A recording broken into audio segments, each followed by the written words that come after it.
About 5 minutes from now, Kathy. There's a little bit of a delay here and getting it started. All right, now we're live.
Hello, everybody, and welcome back to Forever Conscious Research Channel.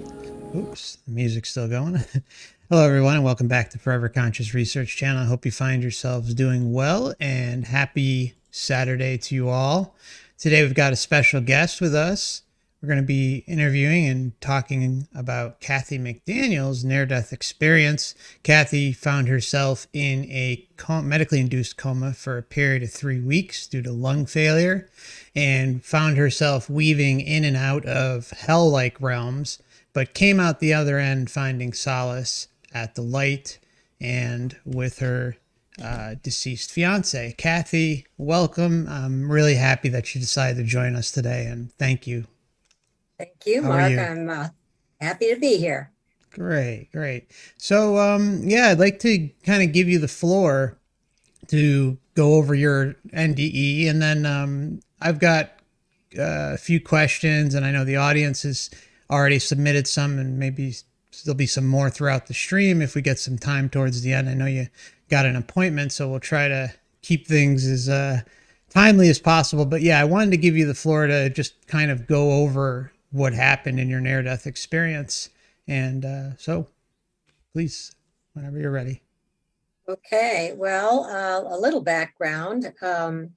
I was raised in a military family. We did a lot of traveling. My dad, his plane was shot down in World War II on a Philippine beach. He was an atheist at the time. And with the plane upside down and on fire, he said, God, if you're out there, save me. And my whole family will become Catholics. And the Marines came out of the jungle and saved him. So I was born and raised a Catholic, always went to Catholic schools and always followed the party line. And part of that was from the very earliest rememberings that we were taught that there was heaven, purgatory, and hell. We were told that only people like Mother Teresa went straight to heaven, and that we all better just get used to the fact we'd spend some time in purgatory, which is like hell, after we died, to get our sins burned off so we could appear pure before God. Now, a lot of people grew out of that idea, but I was one of those that stuck to it. I really believed it. I lived my life that way. There were even indulgences for good things that you could do to knock off your time in hell and or purgatory, and every you said a rosary, you'd get like 300 days off of purgatory, and the whole thing was a big math mess, basically. So when my former fiance called me up when we were both in our early 50s and said that he had leukemia and had to go to Seattle and needed 2 caregivers, would I help? I said, you betcha, because we were still very, very good friends. So we went up there with the idea it would take 2 to 3 months for all this procedures to take place, but it was really a bit more closer to 9 months. And by the end of that time, the second caregiver had broken her foot. She's on crutches, so now I was taking care of both of them. It was very traumatic, and he died.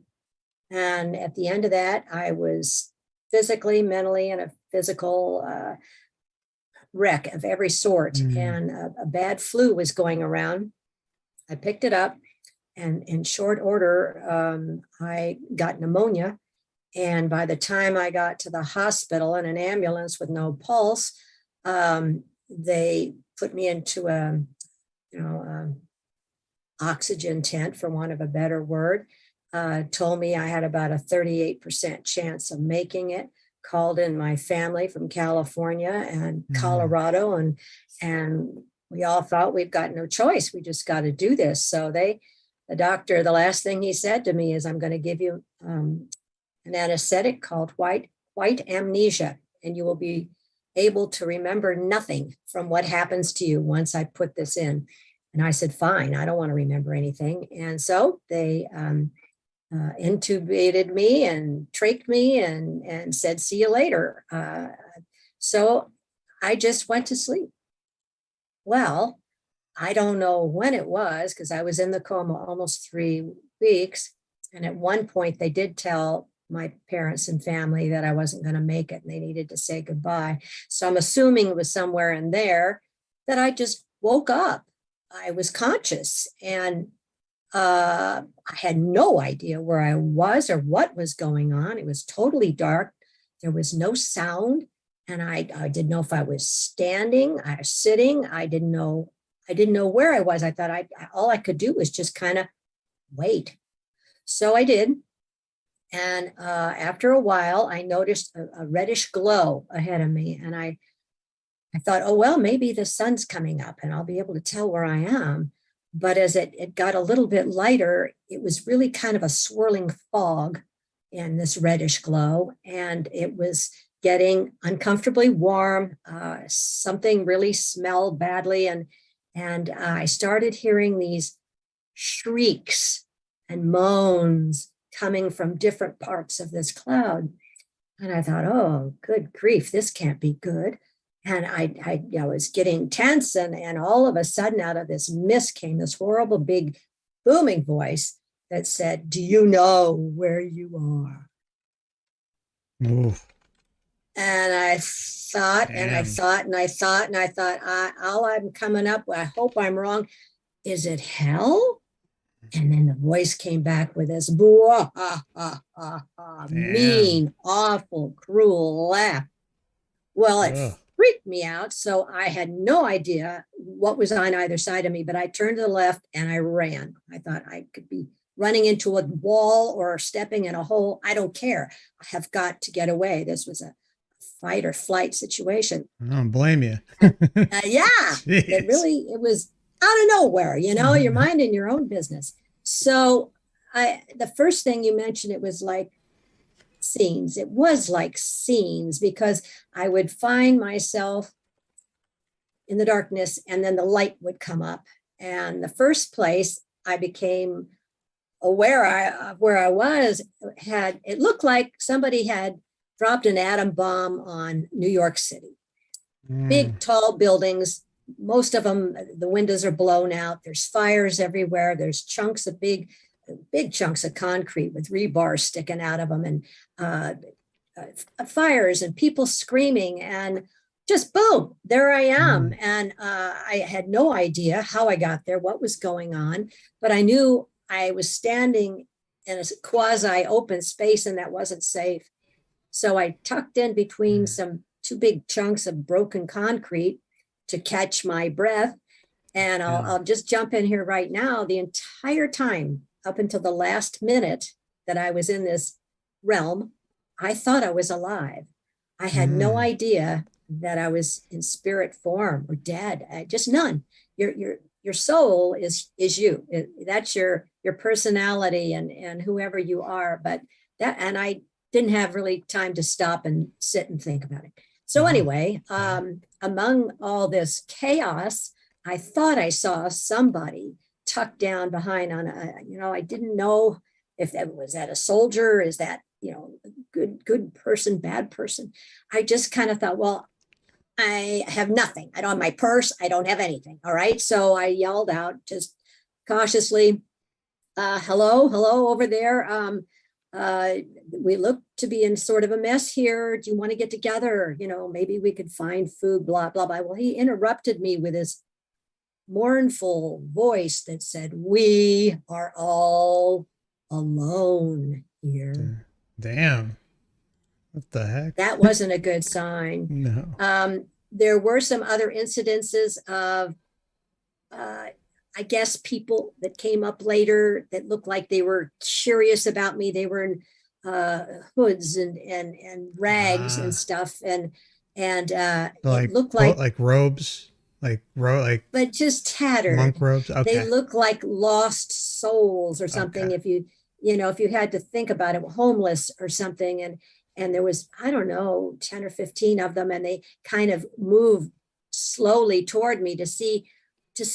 I didn't know what they were thinking. Were they going to Mm. attack me, or did they think I was a friend or whatever? But one of them shook his head, and then they all turned around and walked back into the fog.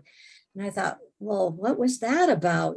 But So and without then saying I anything, started, right? right. Okay.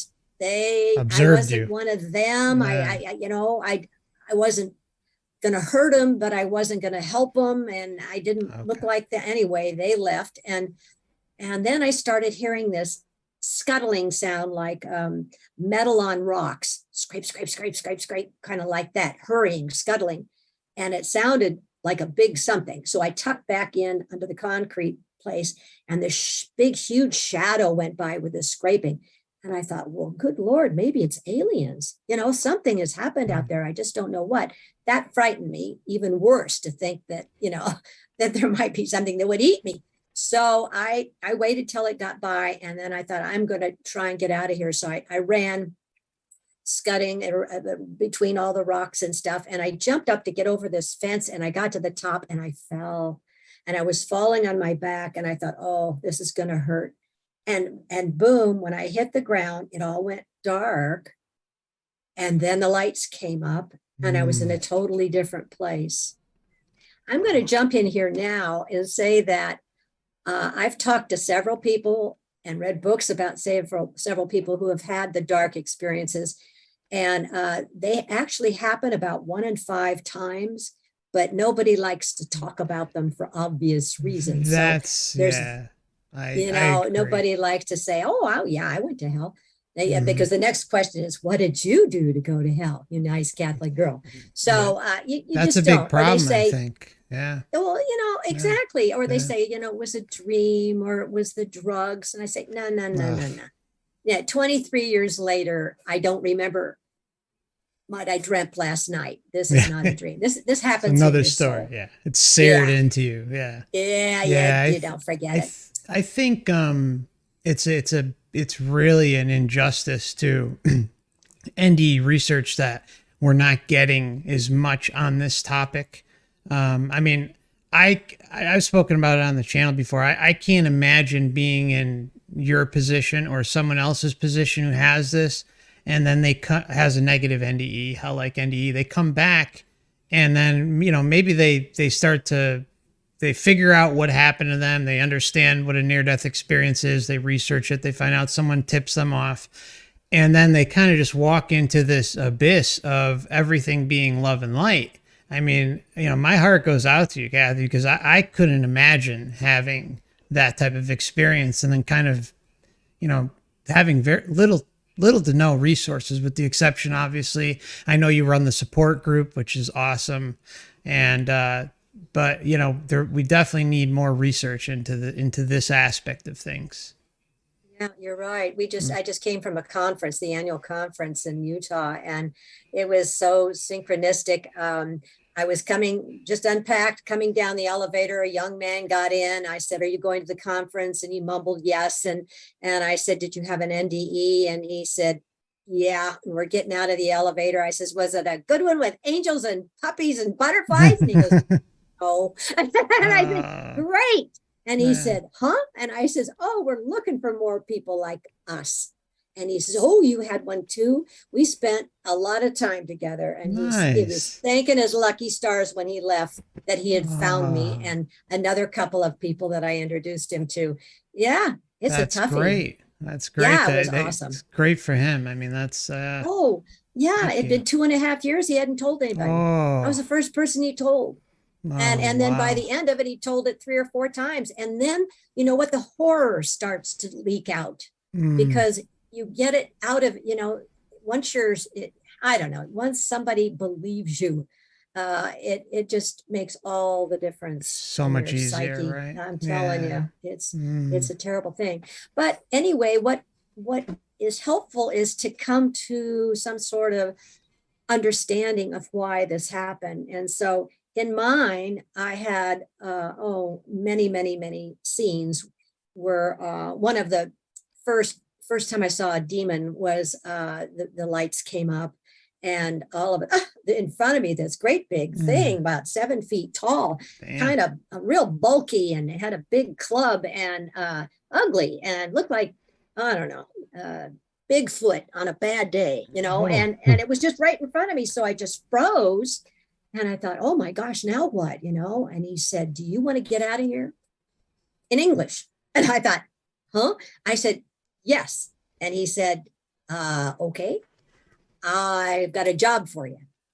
And I said, job? And he oh says, yeah, you boy. do something for me and I'll personally see to it that you get out of here. And I thought, well, I got nothing else to do. What is it? And so the lights came up again behind him. And as far as I could see was this blackberry acreage, big canes all intertwined with each other, all big stickers Wow. on it.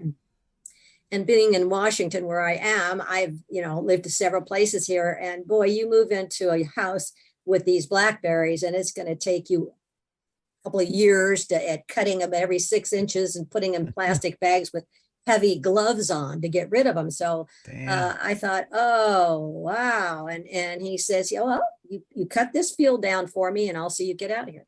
I thought, So well, I got nothing. were you in sorry to interrupt. Were It's you okay. in so you were familiar with blackberry fields and stuff like that before your ND, right? That's Okay. right. Yeah. So it's Yeah. the Yeah. customization of the experience for the individual, which Right. I'm Oh sure yeah. the research shows that. Yeah, but I didn't know this at the time. Oh, of course. Yeah. Yeah. So I said, okay. And he handed me these little pair of kindergarten scissors that the kids use to cut paper. And I looked at him and I looked at the scissors, and he's got this big, toothy, awful grin on his face. And I thought, well, he's just playing cat and mouse here, but I better give it a try. So I scritched all down and start gnawing away. And it took, I don't know, 5 minutes to cut through this one. And I went to put it behind me. And when I turned back around, it had grown back. So now this demon is really laughing. Horrible. He thinks this is funny. And I thought, expletive in my head. And then I thought, if this is the only way I'm going to get out of here, then I'm just going to do it. And I'm not going to let him have the satisfaction. I was being a brat. Mm-hmm. So I start cutting again, and the lights went out again. And then I was in another place. And this went on many times. In between some of these blackouts, I was on what looked to be a dirt rock road, and it only went two directions. And I came up with a light on, and well, not there. It was really dim. All you could see was just that reddish glow on the back. There was no stars or anything like that, just dim, like enough to make you strain your eyes and hope that nothing weird came rushing out of it, And so there was some rocks, formations, small ones, but boring. It was like being on the moon, but I think worse. So I just picked a direction and I started walking. And the good thing about it was I didn't feel like anything was going to sneak up behind me, because I could do a 360 real fast. But it was boring and tedious. And I walked and walked and walked and walked. When I got back and laying in that hospital, it was all so fresh. I recreated it, and it felt to me about 2 years that I had been gone. Wow. And, there's no time over there. There's no watches, but it just felt like an incredibly long time. At one point, I thought to myself, with my last ounce of sense of humor, that maybe this road was really a large treadmill, and I was really not getting anywhere at all, and probably not a whole lot of exercise. That's interesting. Yeah. Not in a good way, but interesting. I know, but it was interesting. And as far as I know, I'm the only person I've ever talked to that saw two living people in hell. Another reason that I didn't know I was dead was these two family members were there, and there was two different situations. And later when I got back, I thought, now, how do you go up to somebody and say, I saw you in hell? And, it's just not a real not going to go over well. No. It's very rare for see living. Oh, yeah. I've never heard of it, but I had to give them both messages.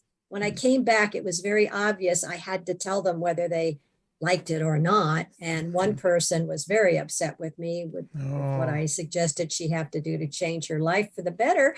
And she hasn't spoken to me in about 20 years. So the other one, I gave her a message, and she thought it was interesting, but she says, I'm dealing with too much right now. I can't think about it. And as she was going down the emotional tube, she did manage to pull out of that. And she came to me, 2 or 3 years later at Christmas and said, here, let me get you a glass of wine. I want to ask you about that thing you told me about.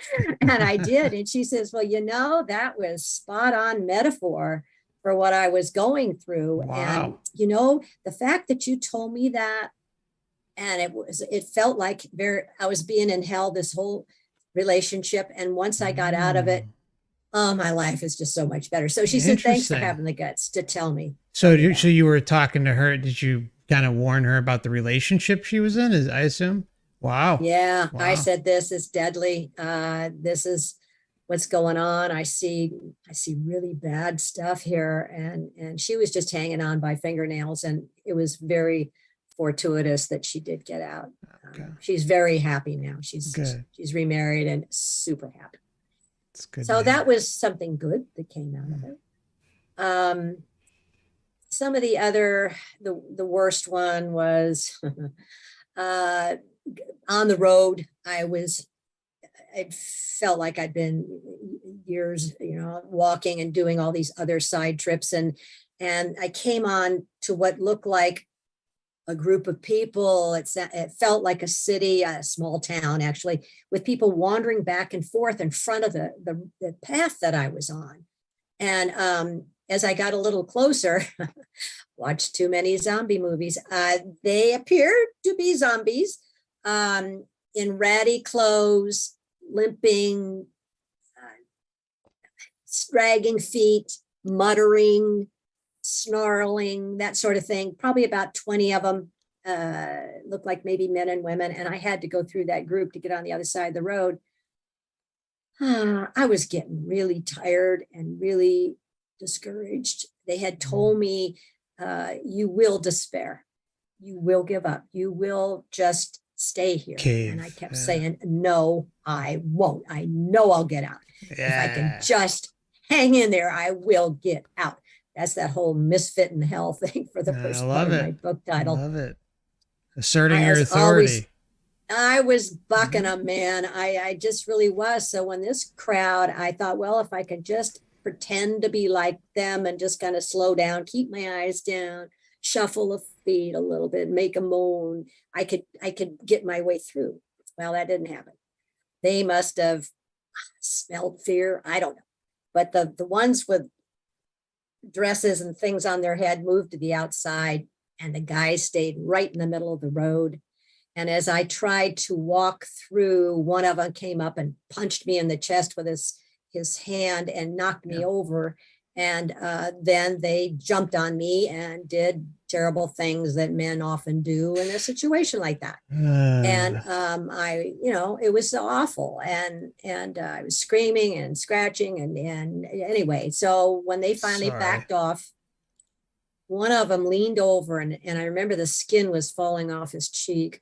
And they were leprous, and he had terrible breath. And he got right in my face and said, "We all have AIDS, and now you do too. And you know what? You can't die. You're just going to get worse and worse." And then he backed off. So they know you're not alive. I mean, they know you're still in the body. Again, I'm sorry. I thought, what is he talking about? Maybe I just thought he meant I would never find the door or the way out. I didn't really think, I didn't know. I was just a wreck. And so they backed off. And this demon lady came up and said, "Get yourself together, get your clothes on, you're one of us now." I didn't know what that meant, but I had no options. So I got up and did the best I could. And she led me to a group of other women that were in the same predicament as I was. Nobody talked. It was just, everybody was so depressed and tired. And she led us through the village out to where it was as far as you could see, it was like a tundra, nothing but ice kind of on the ground. And then we just followed her single file as it started to snow. Was she saying anything? No. Okay. I was just in shock. I was in shock, and I was scared out of my wits, and I was hurting, and I was tired, and it was hell. What can I say? So it starts snowing, and I don't know how long we were there, but when we first started off, it was just icy on the ground. But by the time we got to where we were going, the snow was chest high, and we had very little clothing on, and cold as hell. It is a real thing. So we finally got to this cabin thing in the middle of freaking nowhere, that had no insulation, and boards weren't together. And she shuffled us all in there, and we were looking around. There was hardly any room. So we sat on the floor trying to, get warm next to each other, and nobody's saying anything, as we all know we're toast. And she says, "Okay, now we wait for customers." And I thought, can this get any worse? I mean, really, I was close to giving up, but I still was angry. And that was good. That was good. And so I said to her, I've been here such a long time. It seems, I don't even know how, but this seems like the worst situation I've been in. It's is there something going on I'm not aware of? you know? Mm. And she says, oh, well, it's Christmas on earth. That's always the worst day in hell. And that's the first time I thought, hell, crap. Mm. Oh no. Oh geez, my head was swimming. I thought this can't be true. This can't be right. And I thought, you know what? I'm not done yet. So I started singing Away in a Manger. It's Christmas, all right? That's my favorite Christmas carol. So it was Away in a Manger. And she starts screaming at me to shut up. No crib for his bed. And all of a sudden, two or three of the other ladies started singing in. And then we get to the little Lord, and we got to that part, and she jumped like this huge spider at me. And I just closed my eyes like I always did when I thought I was going to get hit. And then I opened my eyes again, and there's this big bright light. And all of a sudden I had this infusion of joy and bliss. And I couldn't believe it.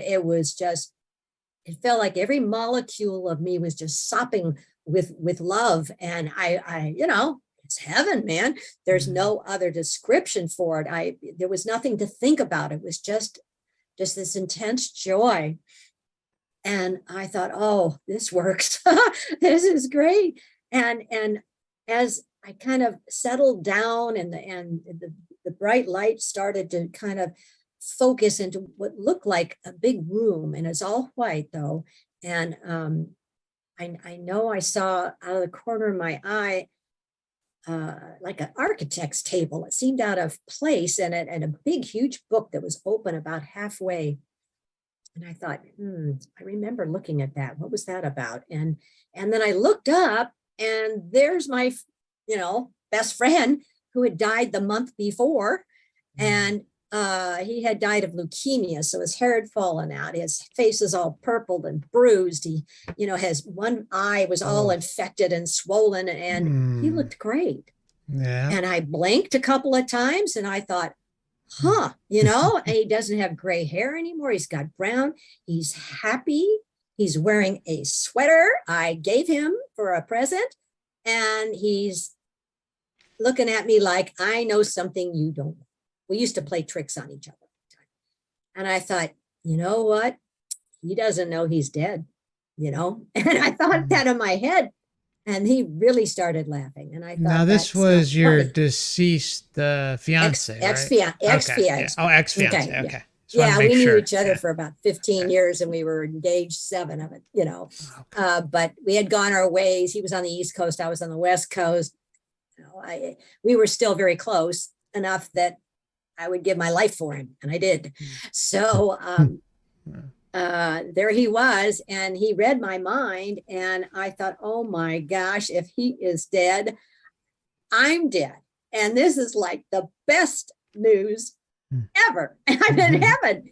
This is so cool. And so I said to him, all right, what are we doing standing here? Let's go see, the angels and gardens and stuff. Okay.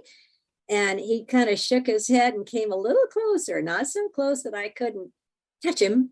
And he said, now, Mary Kay, you've got too much left to do. It took about 1 second to realize what he just said. And I just backed up a little bit, and I crossed my arms, and I said, no, I'm not going, no. And he just kind of got a grin on his face, and poof, I was now what I like to think of was a timeout.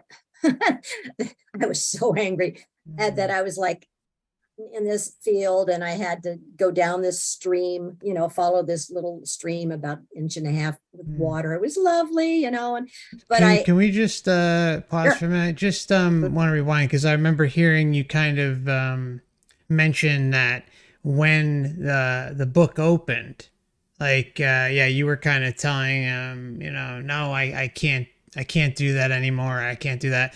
Do you think that that was basically your life script? Yep. Yep. And then as I soon think as he you, was showing hmm me that, yeah, and so that I'd understand, that this has to be done, this has to be done. But hmm then it's the bad part is when you come back, through the veil, whatever you want to call it, they wipe your mind. They do this yeah, mind wipe, and yeah. so again, it would be cheating, I guess, if I came back and says, okay, I got to do these 10 things. I run around and get them done in about a week and a half so I could go home. But this way, I have to just let it unfold. I have to, the thing that I've also learned over the 23 years and the last 12 with ions, all these ex-dead people, they're the most fun people you're ever going to run into. Just the theory, well, what they say, they know for sure, and I take it because they wouldn't lie to me, is that we all start off as souls, and then we plan to come to Earth to learn things, to learn lessons. What's it like to be empathetic? What's it like to, love somebody, or what's it like to rob a bank? I don't know. Whatever it is, you plan your life, you plan your soulmates that are going to come with you, and you go down and you do your thing. And then when you die, you leave the body here, thank heavens, and then that you get a life review. I wasn't there long enough to get one, but so many people have told me about this, and it's not judgmental. It's just informational. It's like making a board report. You're on a committee, and this is, you get to see every second of your life, and observe how you did. Oh, I did really good there, or could have done a little better there. And then they flip it around, and then you get to see, actually, it's a feeling of how it felt to interact with you. So if Through I them, yeah. bonked my sister on the head Yeah. with a shoe, I'm going to feel that bonk and her fear and her disappointment and her, I'll feel it. And it's not a judgment. It's just an observation. It's just, I don't know, karma's too strong a word, but it's just understanding and that feeling. So, and I understand there's a couple of guides with you and all that stuff, and nobody judges you. So I learned from all that God is all loving and all forgiving, and nobody judges anybody. So why did I end up in hell? And why do other people? After 23 years and 12 years with the Irons people and a lot of reading, I know that in my life plan, I planned that. Now, I've been told Nancy Evans Bush is one that has had one, and she's written several books, very intelligent lady. Yeah. I clung to her books and Howard Storm's books to find anybody that had, what happened, and she says that the ones that have the distressing NDEs are the brave souls, not the damned ones. That there's this group of souls, me included, that signed up to go like the ancient heroes, that used to go down into Hades and bring back the truths and all of that. And I volunteered. I don't know what I was thinking, but I did. And I came down, and I am coming back, and I'm now on podcasts. I never knew how I was going to get all that left to do done, especially laying in a bed, unable to move. And just tell people, skip the trip. Nobody needs to go to hell unless you, like me, accidentally or inadvertently do that. But you got to get that religious crap out of your mind and understand that it all boils down to God is all love, period. And God loves you dearly and can't wait till you get home. It's really hard to wrap your mind around. I mean, somebody that was Catholic for, a lot of years, many decades, 50, I was 53 when that happened. It took me maybe up until about 3 years ago to finally just shed the rest of it. It's hard. It's hard to do when you've been indoctrinated all those years. It really is. But you got to do it. I had to do it. Everybody else is on their own. You're on your own journey. Everybody's picked their own life. I'm not here to change anybody. So I'm just sharing what happened to me. Yeah, that's great, Kathy. Everyone is on an individual journey, that's for sure. There's a few things with so I want you to finish where you're at, and then, well, I have some questions, but I don't want to keep interrupting the flow. Well, like I say, nobody would listen to me. My family didn't want to hear it. The doctors didn't want to hear about it. My friends wouldn't talk to me about it. So I just started writing it out on paper because it wouldn't go away. And I was terrified that I was going to go back to that place. I thought, damn it, I went all the way through purgatory, got my sins burned off, went to heaven. Now I'm going to come back down to earth and make more sins. And then I'm going to have to go to purgatory. I mean, I was a mess. I tried my therapist, who just said, honey, I can't help you with that, but I am putting PTSD on your file. Well, that was helpful. So yeah, it took 12 years, I guess, to get to ions. And then the synchronicities, once you die, IONS is the International Association of Near-Death Studies, and there's thousands of us all over the world. But it was so helpful to find them. Again, the synchronicities that happen when you get back, they're coincidences unless you really know that they're, when you have this experience, they're not. You planned them. No such thing as coincidences. No. You plan all that with your soulmate. So like you and I planned this little trip here a long time ago. We said, well, this time we'll just go down and see each other for a couple of hours, in this incarnation. So I always believe that, because we're furthering each other by interacting.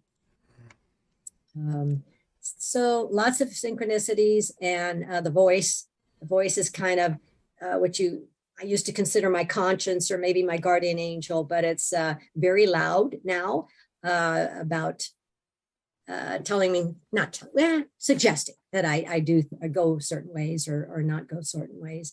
There's a thing that happens with electricity and power. And when you said you had problems this morning, I had to chuckle, because almost every time I'm on a show or get around a whole bunch of years at a conference, and the lights go out, the mics don't work, the heater shuts off. It's funny. After a while, right? Yeah. You kind of have to deal with that. You break clocks or anything? Electronics break? Thank God not. I have one friend that can't wear a watch. Just blows every time she uses it. So some people have trouble with their computers, phones. Yeah, it's just a side effect. It does something to your energy, I guess. So if you've got some questions, I'd love to. Yeah, how are we doing on time there? How much longer do you got to run? You got about, I got 45 minutes. 45 minutes? Okay.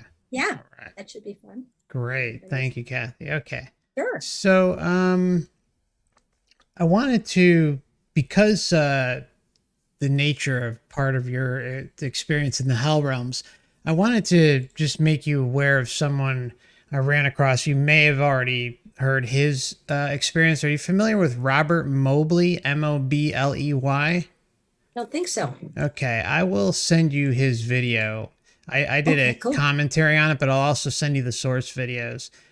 He had a crazy NDE and was placed in a coma. And anyways, I won't go over the whole story, but I was just curious if you were familiar with him. I think you'd be interested to hear that. Check that out. Yeah. Okay. Love to. Okay. So there was a few things I kind of put together questions based on some previous appearances that you had. So there may have been a couple things that weren't necessarily discussed here. But one was like, while on the road, you mentioned that you were tired, hungry, and thirsty. Eventually, you had ran across food and were told, quote, "This is not for the likes of you."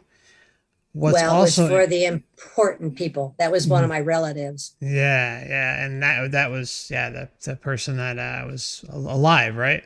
if I recall. Yeah. Yeah. Yeah. So it's what's also interesting is that you ended up meeting a living family member in this part of your experience. From my understanding, seeing a living family member tends to be a fairly rare occurrence in NDEs, as we talked about. Oh, yeah. This trickster entity was masquerading as someone familiar to you, but also treating you unkind in your time of need.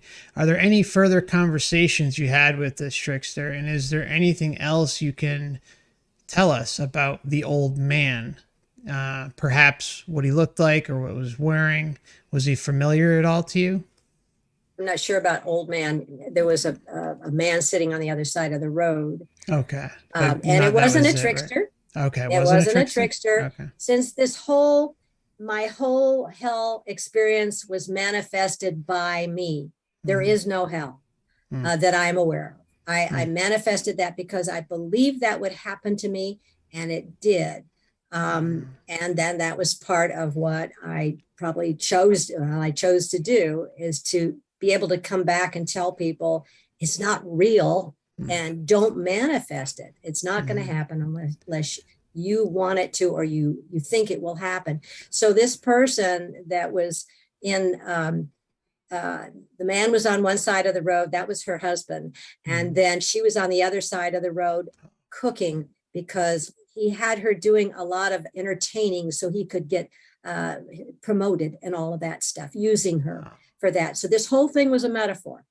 And the things that happened in my life, in my hell, were the hellish experiences that I had in my own life, except blown up even bigger. So you make your own hell is what I've been able to determine. The fella that I just met recently was hysterical still after 2.5 years of not being able to understand parts of his experience. But as he sat at dinner and told us all of this that was going on and all that was going on in his life, I could see the parallel immediately. But he hasn't had a quiet minute, to process. It takes years to process all of this. You can't just come up with that was such and such like you do in a dream. This is deep. This is really heavy stuff. And everybody's experience is different, but I think it's tailored. From what I can tell, it is tailored by the experiencer. And you don't believe it at the time or for a long time afterwards. It's hard to describe to somebody. It's not like interpreting a dream at all, because it is real. It's real. This whole reality is also a dream.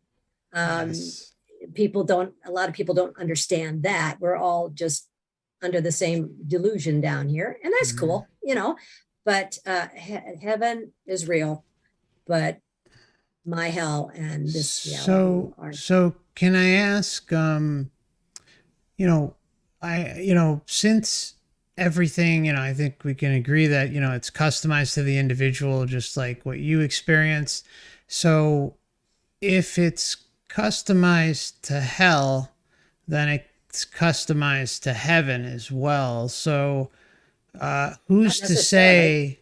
Well, no, I'm saying who's to say what's real is what I'm asking. Heaven is God. That's all. God is love. So you think when you're in heaven, you are back part of God in all this love, and there's stuff to do up there, but it's not, you don't make your own heaven. No, I disagree with that. Okay. But it's, so you think it's basically, so there's a difference. So you can make your own hell, but you can't. So you think, but heaven is an actual construct that is God. So it's not, it's a separate thing. Okay. Yeah. We tend to think that we can make God human, and God is nothing like us except our soul. So it's hard for us to imagine with our little human brains what heaven is like unless you get a taste. And it's so funny, but it's interesting that all the thousands and thousands of people who have gone all come back with a different piece. Heaven is so immense and so eternal and so vast that we only come back with like a little piece of the jigsaw puzzle that we can comprehend with our little human mind. And then when you get around other people, you get a little better understanding, but nobody ever really contradicts what you learned or what you observed in heaven. It just is. It doesn't matter what we think of it. It's like saying, I don't believe in gravity. Okay, well, that doesn't mean gravity changes or goes away. And we can't change God. We can't, and being with God is heaven. So do you think that the light is God? No. Okay. God emits light. Mm-hmm. No. Okay. Nothing I know is a lot God of but NDers God. say that, so I was just curious. Yeah, nothing but God is God. Mm-hmm. You know, God appears as light. Mm-hmm. Because he's total energy. Everything Mm-hmm. is energy. We're finding that out all now. I mean, you think that a table is solid, but in all those atoms, there's all that dark matter in there. Illusion. That's just still, yeah, it's an illusion. Mm-hmm. It's just energy. Everything is energy. So you can't really see God. God is love. God is energy. And again, human minds can't grasp that. So, okay. Thank you. All right. So, where are we going next? Okay. So number 3 was, in my opinion, the turning point of your experience, and correct me if I'm wrong, where things went from negative to positive is very interesting, Kathy. When you started singing the well-known Christmas song, Away in a Manger, and reached a point in the song, and the little Lord Jesus, that's when everything had changed for the better. So, what are your thoughts on why this occurred? Do you feel that it has to do with your belief system that was here on Earth because you had that? I remember in an interview you said it was your favorite Christmas song too. I think you even mentioned it here today. Yeah. Well, my experience is that God doesn't go where God is not wanted. God is not wanted in hellish places. My hell had no place for God, or else it wouldn't have been hell. The fact that I became conscious of what the trigger was Christmas. And I believe that when I planned this whole thing, you're going to get a trigger word, Kath. And, that's when you're going to sing the song and you're going to remember. You're going to remember God, Jesus, you're going to remember. And will break the spell. I think that was a spell breaker for me. The fact that the lady was screaming, she didn't want me to say the word, was also a trigger, that I wasn't, that's all I can say. It was, what else? There are people, Howard Storm got out by saying he couldn't remember a prayer, and he tried to remember anything with God's name in it, and he came up with all kinds of God bless America and all kinds of stuff, trying to find he had no prayers he could go to, so he came up with songs. And Jesus loves me, yes I know. He was singing everything, and Jesus came and got him. So yeah, it has to do with, it was a wake-up call to say I could leave. And that, sure. Yeah. And the demons dissipated. Whatever the evil, whatever, I'm just a little human being too, with a little brain. And I'm just deciphering this the best I can with a lot of help from my friends. So I'm not the authority on it. I'm sure other people have, but unless you've been there, please don't, you kind of have to let people who have really experienced it have their opinion of that experience. Sure. I had one of these in the Bible Belt, and there was like 120 people that came back with said, well, if you read James 9, chapter 4, verse 3, I mean, it's like, oh, dude, this is not what it was about, So, yeah. We're all individual in what we believe. And so you will be, I believed I would go to purgatory, and I did. God didn't send me there. I did. So some people need to look at their beliefs if they're okay with that. Like my sister, she's a born again Christian. She's a Catholic. She's an altar girl. And she, a charismatic. And I was trying to tell her this story one time. I said, it's, you got to be careful with this thing, with purgatory and hell and all that. She said, I'm not going to hell. I'm going to go straight to Jesus's arms. And I thought, you better have a plan B. She says, no, I don't need a plan B. I'm going straight to Jesus. And I thought, why didn't I think of that? So, it's a mystery. For sure. It's a wild ride down here and outside of here. So how would you answer the question of the immense amount of suffering going on here? And, it could get pretty bad depending on the situation you grow up in, the geographical location you're born in, many different things. So one of the biggest problems I have with signing on to that God is love and this and that and cares for us and stuff like that, then how come there has not been some sort of intervention here? How could this continue to go on? Free will. We all have free will, and God will not intervene. If that you get the free will, and we chose our lives. And there are some things I chose that were pretty bad, I had my first baby died when she was 2 days old. I had this horrible surgery, Kathy. And it was awful. I was so angry with God. And now I know she chose to just come down for a short period of time. She's a soul and says, I'll go with you, Kathy, this time, but I'm not staying long. I'll come down for 9 months and 2 days. I'm out of here. So we agree, and I came to learn the lesson. And the lesson I learned from that whole experience was immense empathy. Anybody can have sympathy, but when somebody loses a baby, you can't console them unless you've been there. And I had 2 or 3 other girlfriends that lost babies in the next 5 years out of that. And each one of them, one particular said, I don't know what I would have done without you because you know how I feel. So we come down to learn these lessons. I learned not to blame God for anything because I chose it. I am no longer a victim. I chose these things to learn. This is a very short life. I'm going to go back home and I'm going to see why it happened because I chose it. And this happened because of that and that happened. And you're so changed when you come back because you don't have faith anymore, Yeah. And so I know it's okay. It seems like a big mess, but this is not heaven. It was never meant to be heaven here. There's no heaven on earth. This is a place to learn. And this isn't the only planet, folks. There's lots of places that you can live in this universe and other universes. Reincarnation, you can come back down here if you want, choose another whole life. Some people, I'm told, get a vacation life. Those are the people that nothing seems to happen to them.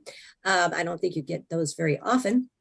And I've also been told that people were told and told me that coming to Earth is really the hardest gig you can get.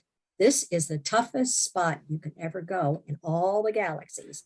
This is a rough road down here, and we believe that, but we chose it. We chose it for some reasons, and we won't know until we get home. Sure. So, I totally agree that free will is a thing here, and in general, just for everlasting existence. Where the problem kind of comes in for me, Kathy, is the memory wipe, and you yourself kind of admitted that you experienced it, and something I'm seeing more and more with the light is this memory wipe thing going on. It's being confirmed more and more by experiencers, or there's like missing gaps. People say like, oh, I must have agreed to go back, but I don't remember. Or there's just gaps, and you can tell there's a gap when someone's telling their experience between something. And then of course we're born here under the veil of forgetfulness. We don't know where we came from, why we were here, where we were going, until we kind of awaken ourselves. And that could come through various different things, like a near-death experience or meditation, any sort of spiritual practice, putting yourself into it. So how would you respond that, yeah, we have free will, but this memory wipe thing is really kind of puts a lot of things into question. I would ask you, if you have something like a memory wipe, how can we necessarily trust that who we're dealing with on the other side in something like a near-death experience or even a shared death experience? Sometimes breakthrough trip reports, people have a NDE-like experience. And there's some more I'm sure I'm missing, but how could we necessarily trust that what we are dealing with is God in that moment? I mean, I think that's kind of where I'm having a problem with all of this, because I totally believe all these things are happening. It's just, I think putting our faith into something that is being perceived as God, when kind of everything kind of is productive. There's two different messages. Like we're God is love and this and that, but at the same time we come here, we're memory wiped, and then there's even memory wipes going on in the astral during NDEs. I mean, it's very difficult for me to wrap my head around. So I'd just be curious maybe what you think about that. It's God. There's nothing else that could be that powerful, and that sense of loving and joy. I mean, there's nothing on earth that comes close. You just have no doubt. And again, I believe I chose this. He didn't wipe my memory. I agreed to it, because if you're going to go to Earth, you can't go down and know it's like reading the last 2 pages of the book. What's to be gained if you it's just not the way the game's played. It's like playing football. You don't just walk out on the field and look at each other's plays and say, oh, well, okay, you would have done this, you would have done that. Okay, you won, I'm going home. What's the point? This is a game, pretty much a game. And we agreed on some level, on every level, to come down and play it. When you're there, there's no doubt. There's just you don't want to leave. I mean, my gosh, it's so wonderful. Do you feel that the reason you don't want to leave, obviously you're disconnected from your body. That's, it's a hindrance. It causes pain and suffering, especially in the situation you were in when you're having lung failure. But do you feel that, how do I put this? Do you feel that perhaps the reason why, I mean, I don't want to put words in your mouth. It's because I know you don't feel this way, but do you think that it's possible that the whole light thing, because it's that so much overwhelming feeling of love and euphoria, that maybe perhaps that could maybe skew perception on kind of granting it the kind of power of it being God? Okay, when you're there, you don't have a body, you don't have a human brain. So the human brain's what gets in the way. Okay. That's where the doubts are. Sure. We doubt everything like down here. Yeah, but when you don't have that, it's, I don't know, when you're totally in love with somebody and you look in each other's eyes and you just get that euphoria, and you totally trust that person, they would never hurt you. That's just a little tiny piece of what it's like to be in the big piece. And that's, it's just amazing. And what would be the point if we knew down here? That's maybe there's, I don't know. I don't think I'd do Earth again. Hmm. You know, I'm not. people say, people say, oh, yeah, you get up there maybe and you get a, certain vibration. And then so you want to come back and raise that vibration. I say, I'm No. vibrating enough. Thank you very Nah, much. I don't that's think right. I want to do this again. All I'm done going with to that. go. I'm going to go. My dad and I got a date. He died a year and a half ago. He was a pilot. Oh, I'm We got a sorry. date. When I get over there, we're going to fly. We're going to fly through the universe. I want to see what's in a black hole. We're just going to take off and have some fun and try and catch us. Yeah, it's totally different. This is hard. This is hard being down here. This is not for sissies, man. It's really not. No, it's And again, I wonder what the hell was I thinking to sign up for the things that me I've had too. happen. But Me too. knowing that, like right now, I've been on a bunch of podcasts. I think you're number 77 Wow. in the last 2.5 years, and I go up and I've got a list on my wall and I go back and see the views, how many views. And to date, this little girl that was in a hospital, unable to breathe or move, has been viewed by 80,000 people. Wow, good for you. So how does that happen? I planned it. God says that you can do anything. So podcasts weren't even around when this happened to me. How was I going to, I thought, well, God, it took me 10 years to write the damn book, almost 20 years to write the book. And that was, thank God for COVID, because I was stuck in the house. I had to, really put it together. And I found a publisher, a miracle, at one of the conferences. And I thought, now what? I'm going to drag 10 books around to the libraries in this county, and sell 10 books. I thought, this is stupid. I kept hearing, yeah, you got too much left to do. And I thought, oh, this is ridiculous, But then somebody called me up and said, would you be on my podcast? And I said, what's a podcast? And they said, well, Google it, So it was Kirsty Salisbury from New Zealand. And I thought, I'd have to look up New Zealand. Isn't that somewhere near Australia? So she did NDEs a lot of times. She got very popular at it. And then one led to another and led to another. And here I am. I mean, I just got home 2 days ago and I've already booked 3 more podcasts. You're already back up and running. And it's great. And as long as it's fun, I know I'm doing the right thing. If this was drudgery and I hated it, I think, nah, this isn't helping. But this is fun and it just happens. And so I know I'm doing the right thing, and you're doing the right thing. You're doing the right thing. You love it, right? Yes, I do. I do. Yeah. I do love what I do here. Yeah. Yeah. And you love meeting people from all over the world, and absolutely. And you're doing something good, and you're doing something positive.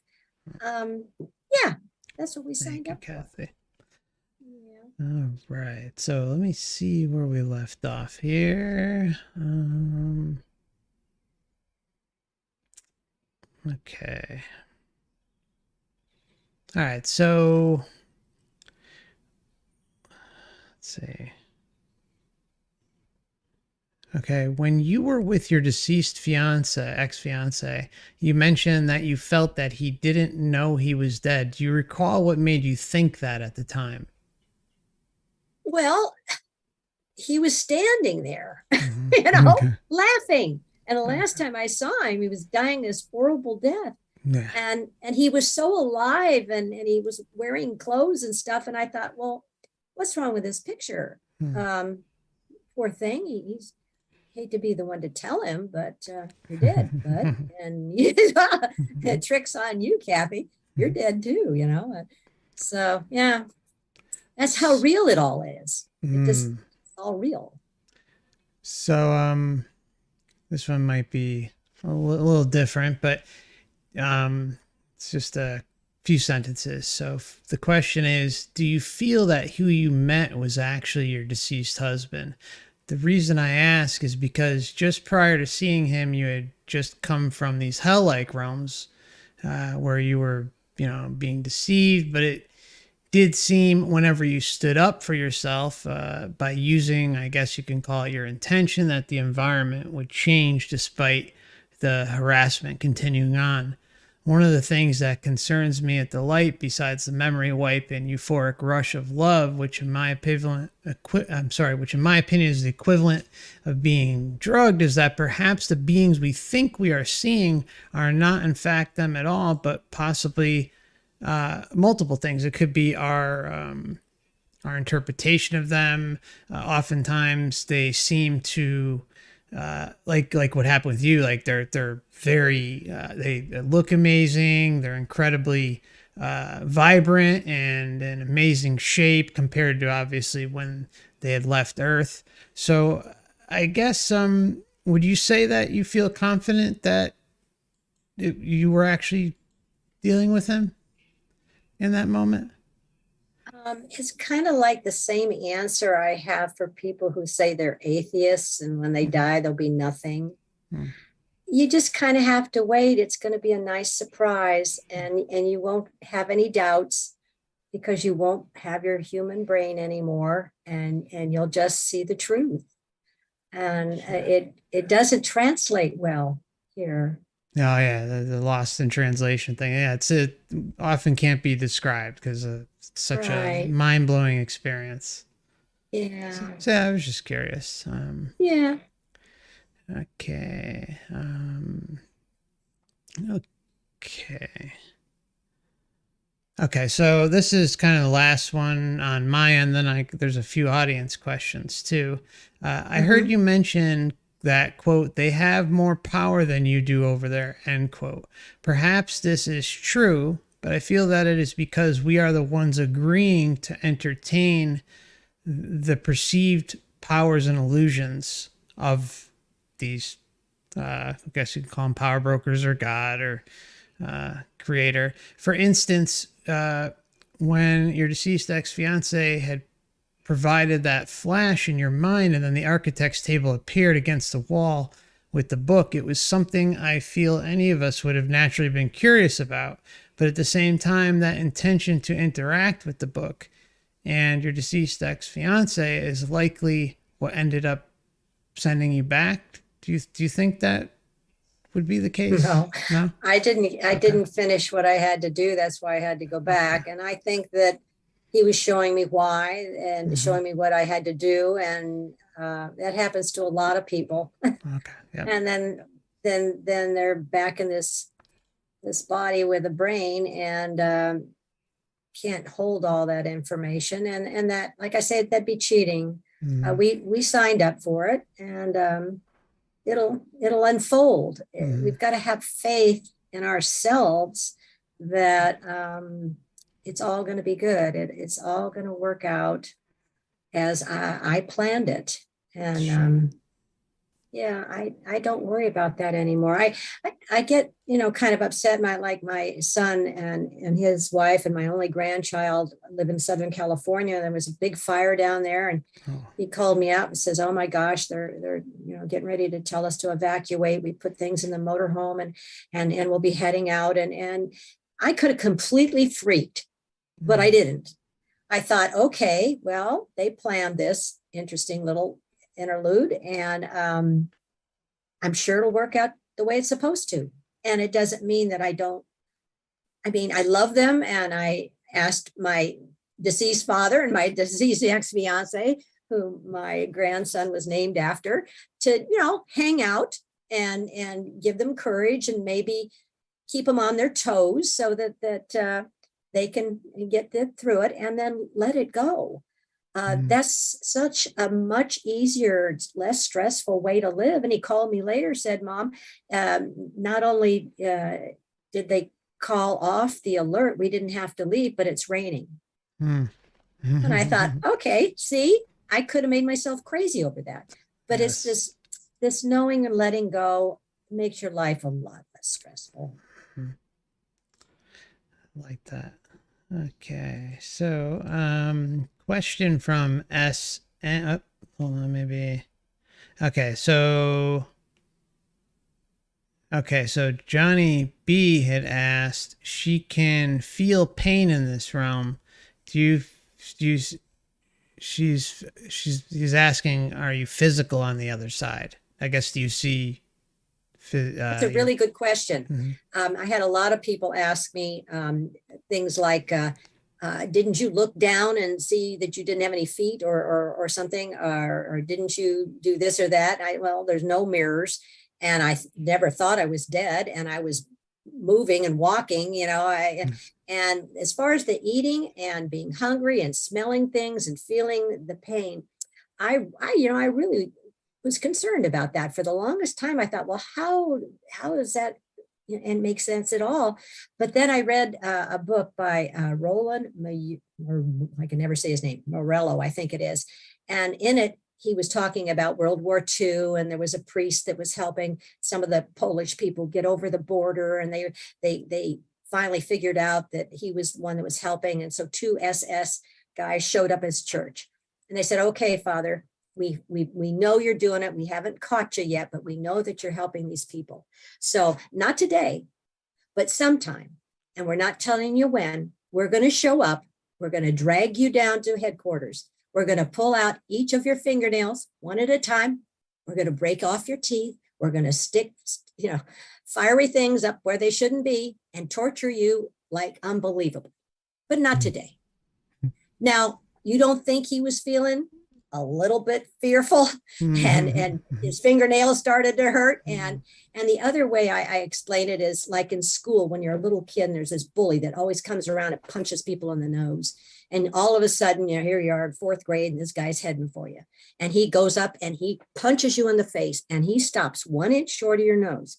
Don't you think you're going to yell back and say, "Ow"? It's the sensation that it's going to happen that it comes up. I don't know how else to explain it, because I wondered about that myself. But yeah, you feel like you're in a real experience when you're there. So your psyche reacts, I guess. Yeah. That's just my explanation. Tom S. Hey, Tom. Hope you're doing well out there, my friend. Asks, it was the light pulling you, or wait, ask her if the light was pulling her or was she being pulled? I guess that's the same question. Well, yeah, I think people think of the tunnel. Not I don't think, maybe 50% of the people go in the tunnel. I never saw a tunnel. Sometimes you're just blasted in, like I was. It was just like somebody turned on a very bright light. You're like in a theater, and somebody turns on the spotlight. Instead of putting it on the actor, they put it on you. So you got this great big light that just all of a sudden, wow, it's just there. But this light didn't hurt my eyes. That's what they say. Everybody says it didn't hurt your eyes, and it wasn't hot, and it was just light, and you're in the middle of it. It's just all around you and all through you. And that's that whole love thing. And you don't have time to really take it in. It just is. And it's so pleasurable that you don't want to leave it. You just don't. It's like when I got home, I thought, well, what was this like? And it's like, if I took every good thing that ever happened to me and took it by 1,000,000, I would still be happier there. It's just breathtaking. In fact, I can still kind of recreate that every now and then. Every now and then I'll still go to not sneak in. I'd go into church and have communion and just concentrate on Jesus being in my heart. And I can get that feeling to come in, and it's just like a lightning bolt. And it hits me like a punch in the chest. And I feel like my heart is going to explode with this feeling of love. And tears just run down my face, just happy tears. And I can only do it for like 2 or 3 seconds, because how much love in a human body would kill you? I mean, it's just, the energy is, it's just hard to explain. There aren't any words. That's the best I can. Very, very common. Yeah, I mean, I've heard mothers say that it's, more powerful than the birth of their child, or people got married, or, pick the pinnacle loving moment, multiply it by 1,000, 10,000. Can't compare. Can't compare. Yeah. It's wonderful. It's worth it. All this is worth it. If we just, I finally got that inside me. This is a play I wrote the words, I wrote the script, I wrote the scenes, and I'm going to play it out, and then I'm going to go home. It just makes every day a lot easier. Yeah. Okay, thank you. Let's see. The Fool asks, do you believe this experience was your subconscious mind playing out programs and beliefs you collected through your life, like a dream works?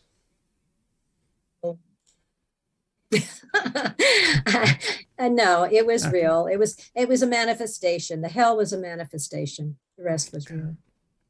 All right. Let's see. SN says, why wasn't your free will heard when you refused to go back to Earth? Because I planned it. Life script. Yeah. Figure that's what the answer, but okay. SN asks, But it was sure nice seeing him. I I mean, just bet. seeing him was, oh my gosh, to know that that body could be so corrupt and you would be in so much pain, and then just to be so happy and healthy. And oh, it was nice to know that he was there. He wasn't gone. He was still there. Yeah, it must be amazing to be reunited with a loved one, at least. Yeah. SN, And they're still there. I mean, my dad's still with me. I'm the only person I know that ever got an email from a dead person. He sent me an email. I got it up there on my wall. Nice. Yeah, I hear things about text messages, phantom phone calls. I mean, there's all sorts of stuff. So that doesn't even phase me at this point because there's it's so so much cool. of it. Yeah. And when I'm talking on the phone with my mom, she's 95, and we'll talk for about a half an hour, and then the phone hangs up. No matter what phones we're using. Lately, this has been happening for about the last 2 weeks, and I think it's my dad just saying, "Hey, you didn't mention me in the conversation this time. I'm here." We have to call each other back and say, "Well, I guess Dad, that's all I can explain." It's the only person it happens to with her. Thank you. SNS, how were you sure the friend you met there in heaven was really your friend? Did you see her intellectual capacity was intact? It was a him. Oh, him. And sorry. yeah, no, it was just like if you turned the corner and you ran into your mom, you'd know it's your mom. Okay. Great. And let's see. Got a few more and then we'll wrap this up because I got only a few more minutes.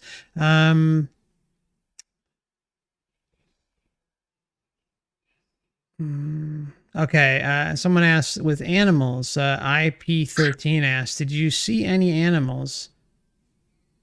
No, but there's so many people who've seen pets up there. People get their pets back.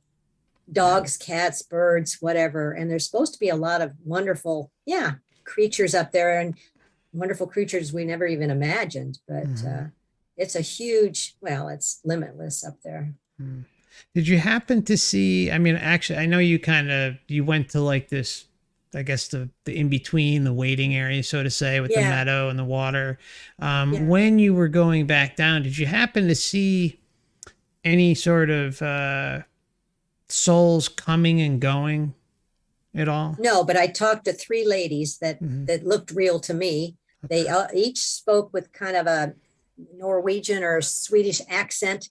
They were in different parts of the stream. They were older ladies. One was sitting in a rocking chair. A couple of them were standing, and they gave me things. They gave me things like for a trousseau. I got a homemade quilt. It felt like, it was real.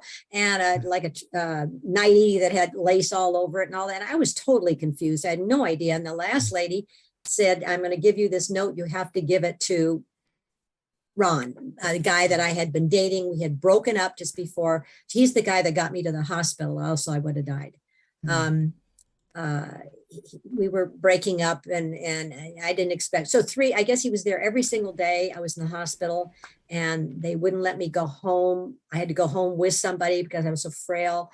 And this lady, the third lady, said, tell him you have to live together. Tell Ron you have to live together. And I thought, again, I was so anyway, when I got back and I couldn't talk or anything. I weighed 86 pounds. I went through a whole month of rehab and the whole bit.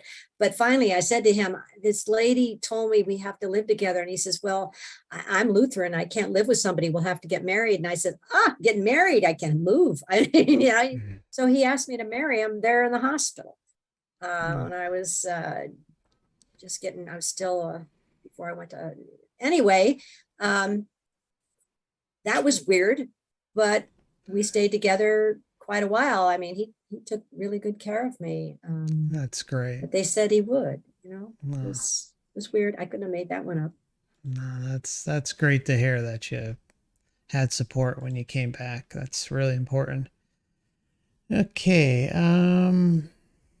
All right. I think we'll probably leave it at that. I know you got to get going to an appointment, but Kathy, I really appreciate you coming on today. I appreciate you, and I appreciate you sharing your story with everyone listening today. And thank you so much for coming on. Oh, thanks, Mark. It was a delight. I'm really glad to meet you, and don't forget to send me a link. Okay. Oh, I will do, Kathy. I'll send it over tomorrow. You've got a great program. Thank you. Usually takes a little while to process, so usually less than 24 hours.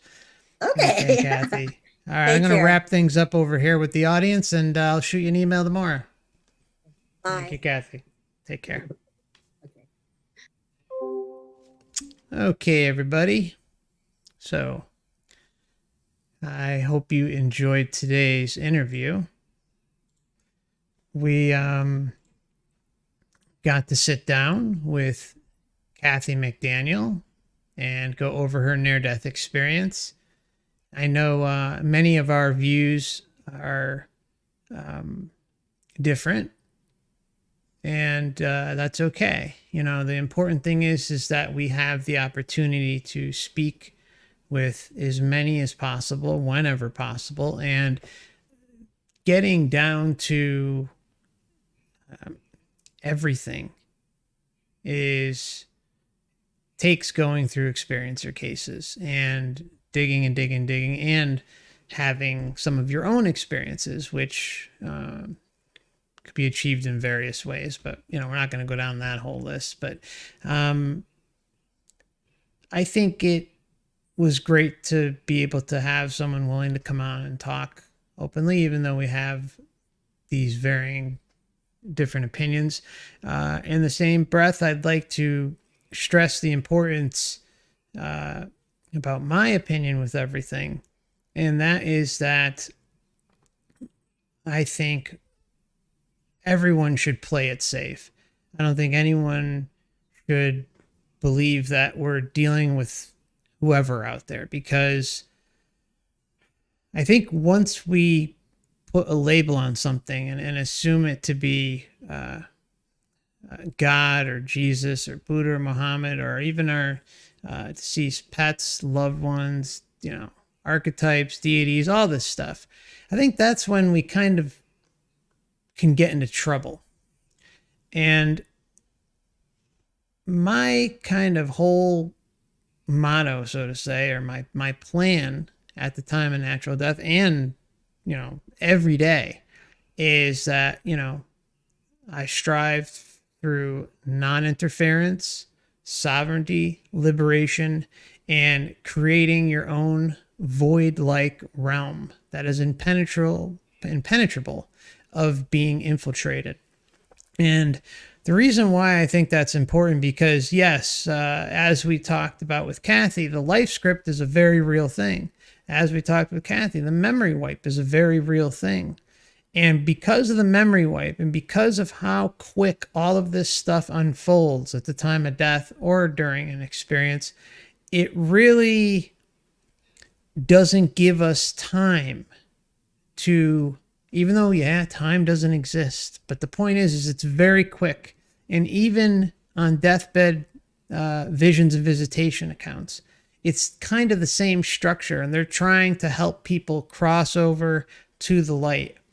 And we just deserve to take our time.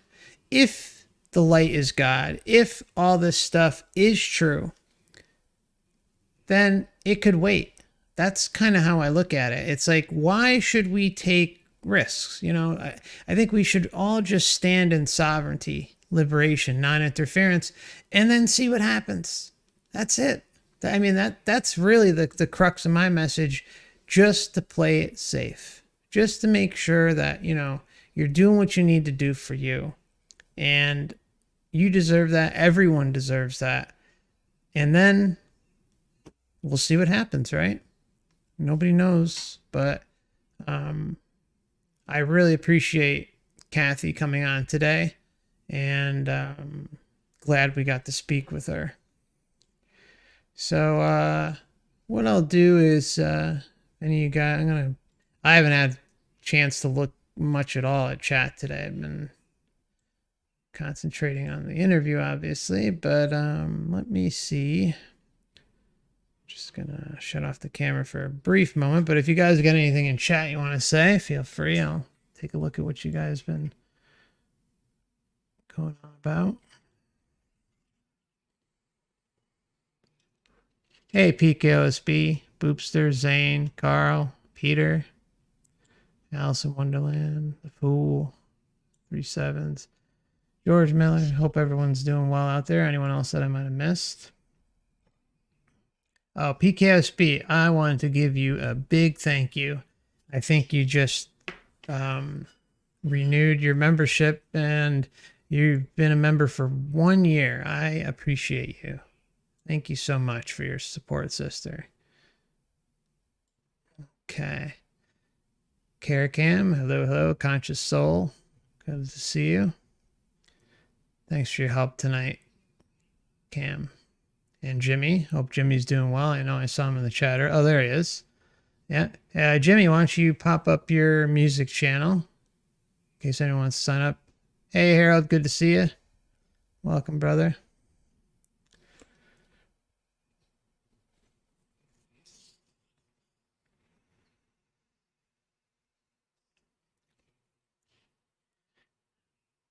Remember to always have faith in yourself, guys. Don't doubt your abilities. Don't let it get the opportunity to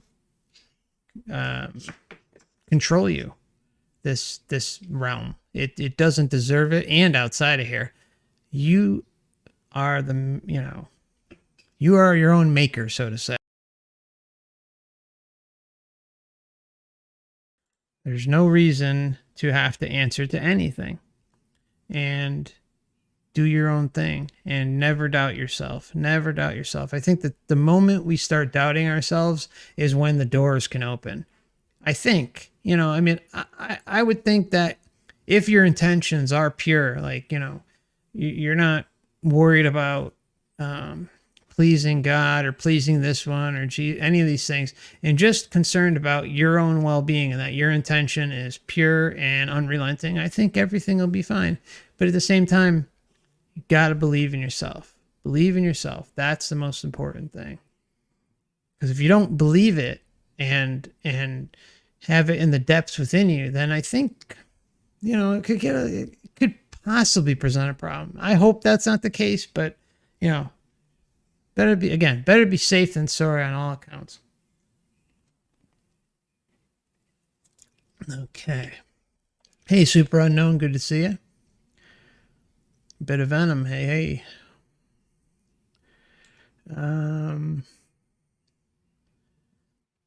Sita Previa asks, question, why won't you interview a TI? I can help you discern.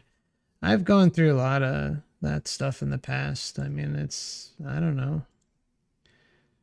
It's not really, I don't really see how it necessarily relates. I mean, I think it could relate with someone's life script if that's kind of how it was set up, but I'm not sure. I've found that to be a very difficult rabbit hole to stay grounded in, I guess. Excuse me. Not that I doubt that it happens with some people, but it's very difficult. Basemix says FCR, as you see, some NDers don't even hate the option to choose whether to go into the light or not. They just found themselves in it. Yeah, but you got to remember that she was in this hell-like experience first. Started off in like a voidy state, and then things kind of unraveled. And then what she did is she was at the book. She's opening the. She was. I'm sorry. Not, yeah, she was before the book. I'm sorry. She was singing the song with Jesus to find some sort of savior. So she was way, way, way far beyond that at that point, way beyond. So it's a lot. It's just she just didn't go down the tunnel. She started in the void first, which happens with some people too. And then they might see like they might be having like a hell like experience and then see like a glimmer of light that kind of eases them, and then they go towards it. But she was desiring to get out of it. She was kind of entangled in the illusion the whole time. Plus, it's like it's difficult because it's a medically induced coma too. There's a lot. The comas are really weird ones. Really, really weird ones. Chain Minds Asylum says, "Hey, how you doing, my friend?" It says, "FCR, you are very tactful and respectful in your questions with Cassie. Nice job, Mark. Thank you. Appreciate that." Infinite Corridor says, "Thanks, Mark. Thanks, Kathy."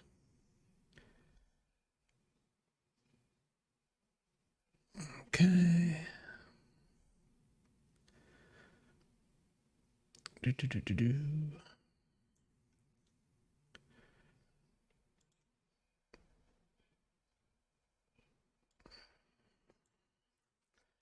Anne says, "Still boils down to us living in confusion, having no solid foundation of anything of what we are, and where we are going."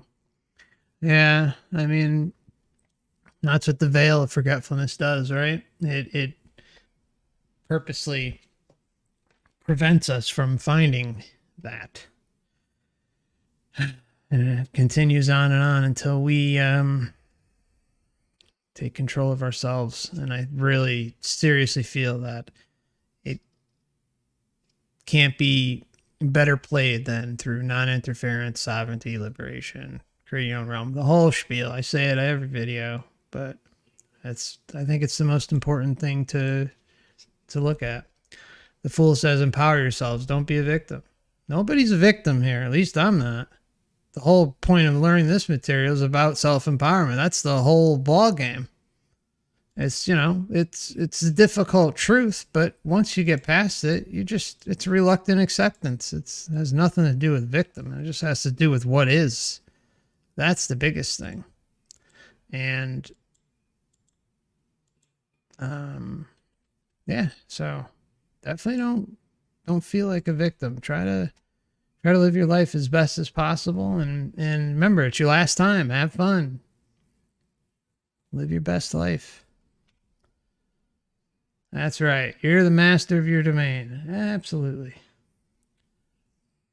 PKFASB says, "It's worth every bit and more." You're welcome, FC. Thank you, sister. Yeah, PKOSB says, "She said you can create hell but not heaven." Yeah, that's kind of the tough part, right? I was trying to go over that with Kathy, and it's when we were talking about it, it's kind of like they're two separate things. So one is kind of self-created, but the other one isn't. So, and just think about it, like we were talking about just a minute ago, how she was singing that Christmas song, and right as she was about to get to the word Jesus, boom, well, everything changes. All of a sudden, she's in that situation.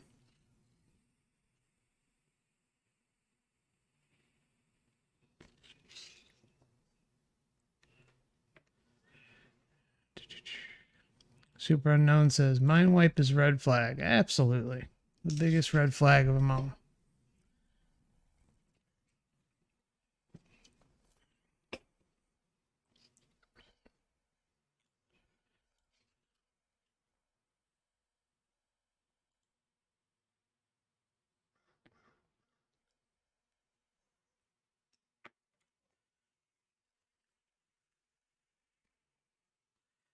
The fool. Saying this is a prison we're trapped in hell is victimhood. It is a look. If you don't, everyone, you can term it whatever you want. It is what it is. I mean, it's not something to dwell on. It's just something to be informed about. And the way I see it is if you're not really aware of the mechanisms and what could possibly be behind this, then that could create a serious problem, because you can just fall back into what the heck happened to this window. You can fall right back in here, or at least at a minimum, still be at the within the matrix confines, the system. It's really, it's just about playing it smart. So there's nothing, there's no victimization involved with sovereignty, liberation, non-interference. If someone wants to dwell on it and let it eat up their entire life, then that's another story. That's different. Everyone has to handle it as an individual. And it's not always easy, but it is what it is. That's just the best part about it. It is what it is. It's just, what can you do? Just like you can't change like the way the world's going now. All you can do is kind of change your individual self in the moment and work on empowering yourself, expanding your consciousness.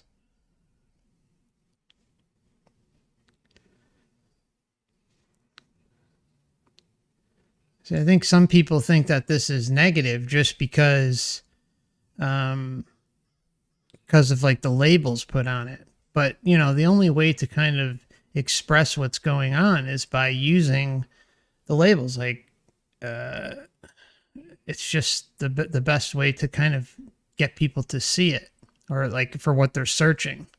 So, it is what it is. I mean, it's not easy, but if someone wants to feel like a perpetual victim all the time, then there's nothing you can do. Okay, so let me see what we got here. Bit of Venom says, as above, so below. Everything is an illusion based on your belief. Yep. Sita says, I've learned quite a bit and it relates very much to this subject. I would like to offer you my insight, even though in the inverse of its justification, the victim becomes perp. Well, see, I think with that type of thing, it can also be stopped. I think basically a life script can theoretically be halted once someone kind of expands themselves to realize that a life script even exists in the first place. I think the same could be said about this targeted thing too. I think it just, that's obviously not including medical issues too. I mean, that's a whole nother offshoot of that stuff that seems to be a very, very big issue out there.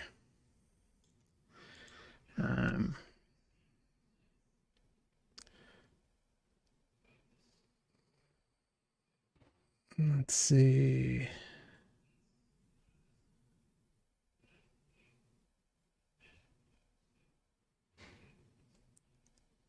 Let's see. What do we got here?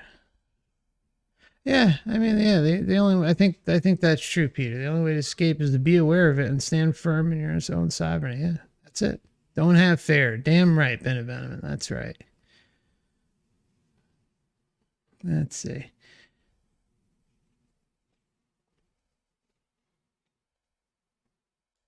Yeah, that's a good point too. AT says belief is a big part of it, but not for everything. For instance, people are legally slaves even though they don't know it.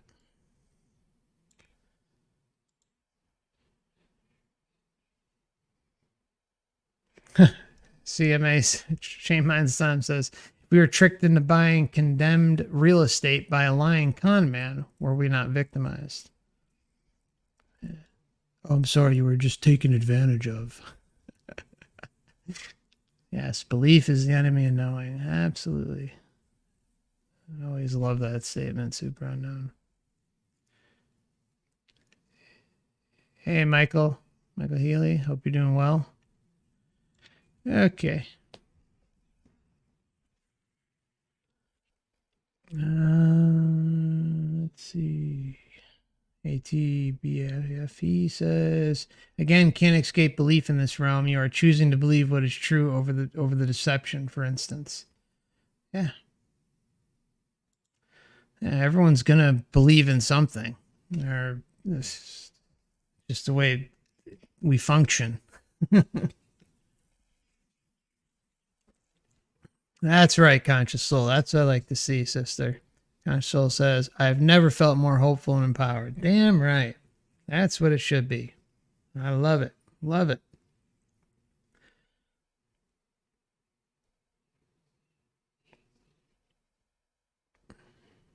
Hey, Gnostic Mind Train says, I don't believe, I theorize. There's a difference.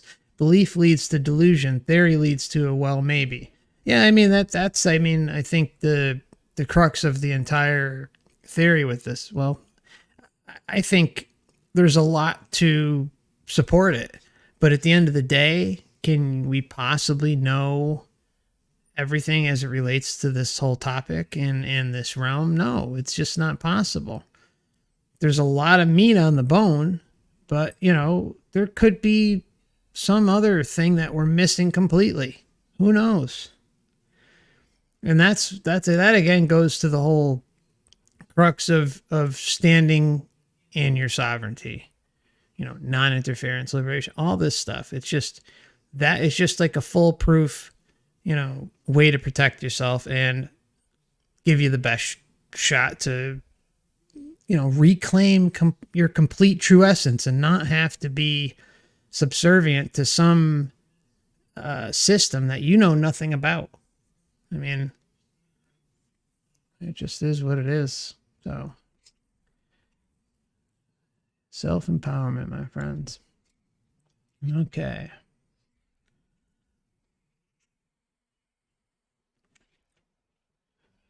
Super Unknown said he's ready. I'm ready for NFL football. Okay. Okay. Infinite Corridor says, knowing about the actual situation we are in here does not make us victims. Self-empowerment is a conscious choice. That's right. Self-realization. Hey, Calvin. Good to see you, my friend. Hope you're doing well. Segoy says New Age is known for putting the gun hidden under flowers and unicorns. That's a good one.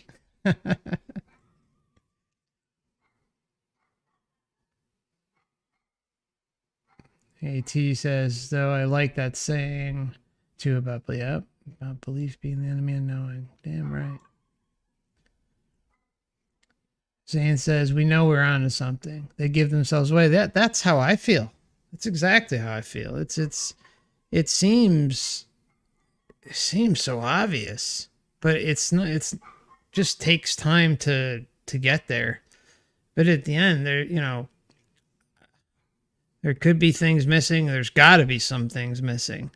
There's probably even loads of different data points out there that prove it even more, or maybe even explain something differently. But I mean, the overall concept. I mean, the realm itself is the most glaring example of it. Then the human experience furthers it. You know, nature, the animal hierarchical system, I guess you could say, and the dog eat dog world. I mean,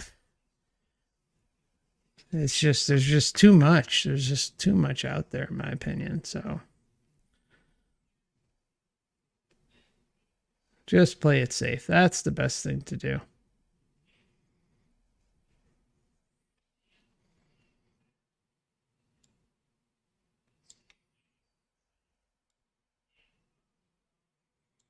Okay, I don't know. You guys getting into some arguments? I don't know. Uh, let's see. David says, hard to imagine being alone and without a friend to trust on the other side. See, David, kind of, yeah, that's a great kind of question too, because I've gotten that a lot. I've talked about it a little bit, but I think it's really important that we not necessarily feel like there isn't going to be anyone. I just think that we need to give ourselves the quote unquote time to take care of ourselves, to make sure we've reclaimed our memories. Because remember, we are these all powerful creator beings. And sorry, the dog's going nuts outside. We are these all powerful creator beings. And we don't know the strengths and weaknesses of that, of ourselves, right? I mean, we know that we can do a lot of wild stuff when outside the body, but there's clearly probably some exploits, some limitations that could occur. And I think we need to realize how this all happened, how we all got here, how long we've been here. What did we fall for? Were we lured in here? Or did we come here and say, hey, let's just experience this realm. Let's experience what physical body is. And, if we've never experienced it before, we don't know the difference. We don't know what pain and suffering and love and happiness and joy is. We don't know those because it's unique to this matrix system. So I truly believe once we have finally given each of ourselves as individuals the time we need in our own, dare I say it, safe space, then I think we'll just know. We'll connect with those that we've been with before, and it will be okay. It's all good. I don't think we're all going to be alone for forever. I just think it's like that initial period where we kind of need to just look out for ourselves. And David, so try to take that as like your guiding force in this. Just to play it safe for you. I mean, heck, for all we know, maybe a bunch of us have known each other in the past, and before we even got here, maybe we'll all hang out sometime. You never know. I mean, it's just I just always like to go with err on the side of caution. So, have faith in yourself, David, and also that, I think a lot of us look, it's if it's this big, gigantic, ever expansive universe, multiverse, whatever you want to call it, then there can't. It's not all bad, right? It's not. It's just there's going to be kind of some crappy realms. There's going to be some good realms. There's going to be some neutral realms, and there's going to be realms that kind of, if you go visit them, where they take most of your essence and your memories away. And then there's going to be realms where you get to go and have all your essence, and you don't have to worry about, having your memory wiped or something like that. You just go about and do your thing. And if you want to leave, you can use your free will to leave. I think, and heck, we can create our own realms, and maybe even come up with some sort of test or something to make sure that we're not dealing with some sort of parasite that's trying to intrude or invade on our own realms, something like that. I mean, the possibilities are endless, David. So try to think of it that way, my friend. Okay.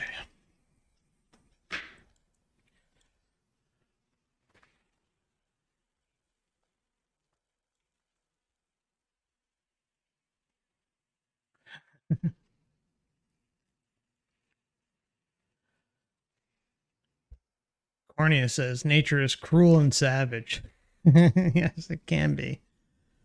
It also helps heal us too. It's actually kind of like a double-edged sword. It could be really bad, but you know.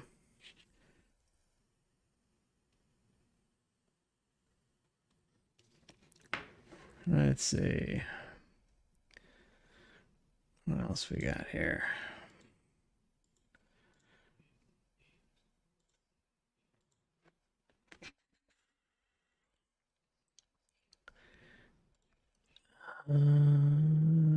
Super Unknown says, "Boops, I just do fantasy football. It's statistics, can't be rigged, but you know, sometimes it's rigged."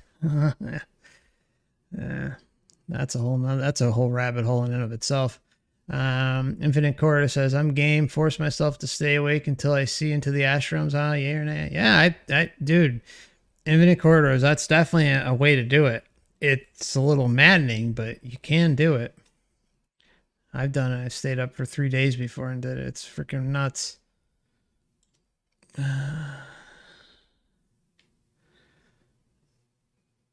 Okay. PKSB says, "All we can do is look at the material. Clearly we are manipulated." Yeah. Yep. Let's see. The Fool says, "By whom, not me, are your gatekeeping questions?" You talking to me? I don't know. I already answered your questions. I'm not sure what else you put. Let's see. Interdimensional Cat. Hey, good to see you, man. It's been a long time. Says, "I've been thinking about what song I would sing while in the void. Wondering if anyone else here has thought of one."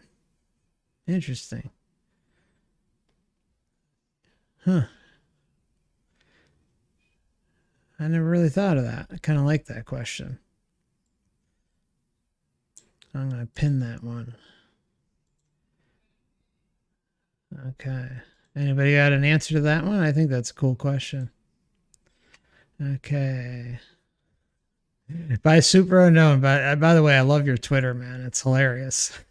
You post a lot of funny ass stuff on there.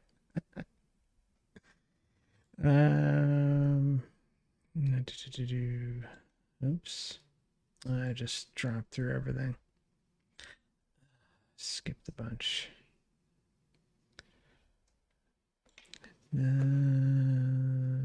Candidly. Hey, Candidly. Good to see you. Hope you're doing well. Says, "Mind wiping is technology." Yeah, I totally agree. There's no doubt there's some sort of technological thing involved with that. I totally agree. It's too consistent and yeah, it can't be ignored. There's some sort of technology going on. Whether it's through some sort of, I think it's through some sort of AI type system. It has to be. It's just way too consistent. Super Unknown says, "Go into the darkness, create your own realm." Damn right, brother. David says, "Thank you for your considered words, sir. I'd call you a friend should we ever meet." Yes, yes. Same with you, David. Okay. Conscious Soul says, "I'm definitely creating my own reality." That's right. It's the only way to go. It's just the safest route, right? I mean, that's what I don't understand about people who kind of come after talking about this. It's like, oh, if you don't kind of bend to what all the regular narratives are, and you just want to, I mean, that isn't that like the story of our lives here, right? I mean, seriously. Let me just throw on the camera for a minute and talk about this one. Wait, what did I do? All right. So seriously, isn't it like the story of our lives that we are constantly being told what to do, what to think, where we should be going in our lives, what we should be going to school for, or what our job should be, or what sports we should play, or what music we should listen to, or what TV shows, I mean, all this stuff. Always trying to get told, everyone's trying to get up in our grill all the time, constantly telling us what to do, how to think, and all this stuff. So it's like, when is enough enough? When does someone stand on their own 2 feet, or their own 2 astral feet, I guess, and kind of just do what they want to do and say, I'm not going to go along with the crowd anymore. I'm going to do my own thing and I'll be all right. And remember, this is the key thing. It's like, for all the people that kind of jump down my throat, and sometimes in the comment sections and in videos and stuff, it's like, what is wrong with this way of thinking? Because if everything we talk about here is wrong, and I think a lot of it's pretty damn accurate, but put all that aside. Let's just say it's all wrong. It can't hurt, right? It can't hurt to just stand in non-interference, sovereignty, liberation, creating your own. It just can't. Because if in the end, then, everything is on the up and up, it'll be waiting there. It doesn't need us to immediately agree to it. And what do we see constantly? Always with this, make immediate decisions, go along with the pack over and over and over. So, yeah, just say, enough is enough. Do my own thing. Okay. How are things going out there, Boopster? You all right? Just want to check in on you.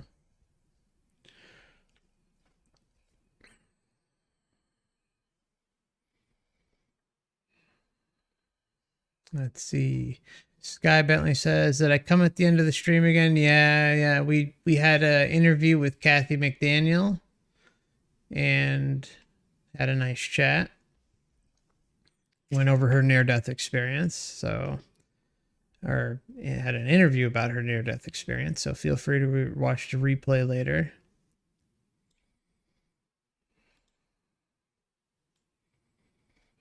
Let's see.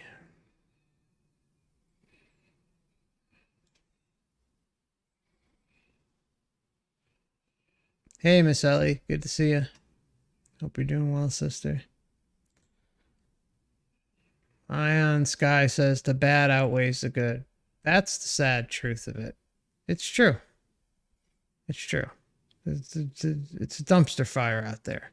But at the same time, I think it's kind of like the good thing about the human experience and the body is that it can be reprogrammed.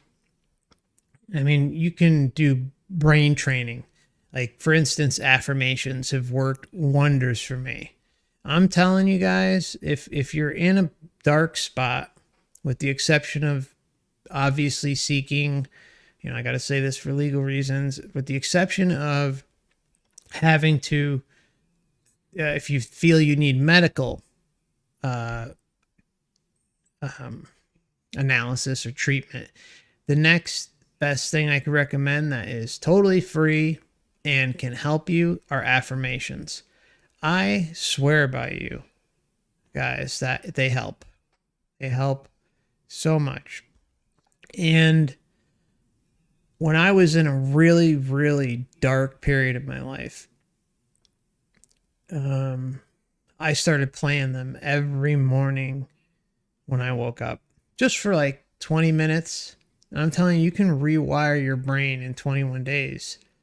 Actually, even less. Like, I started to see results within about 4 days. And then by the second and third week, it was like, wow.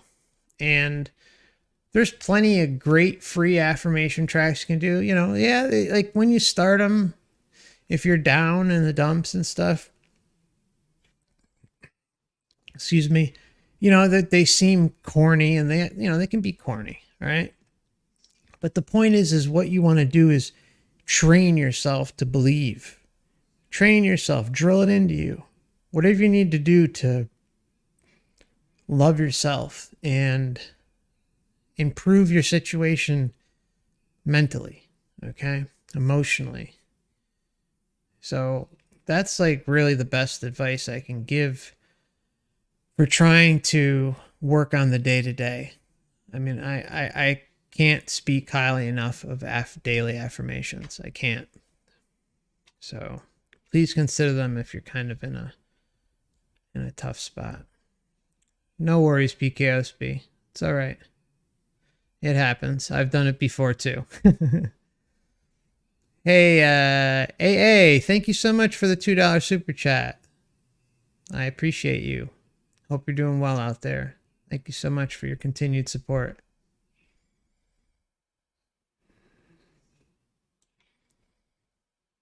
Bit of Venom says, light a joint over there and reflect. No hurry to go anywhere. I like that one. Yeah, just chill. Nothing to hurry for.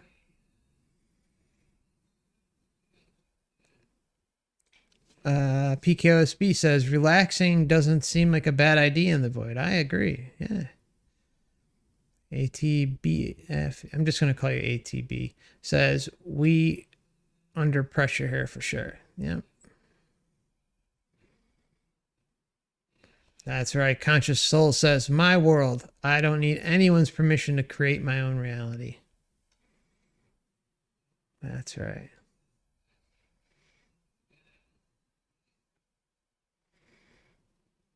You do you, sister. That's good.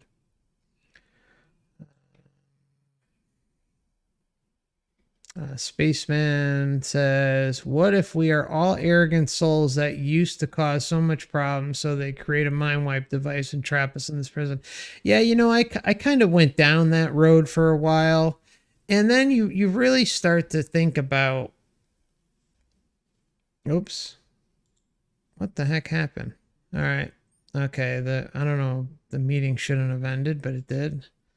Hold on, I'll just put it back up again.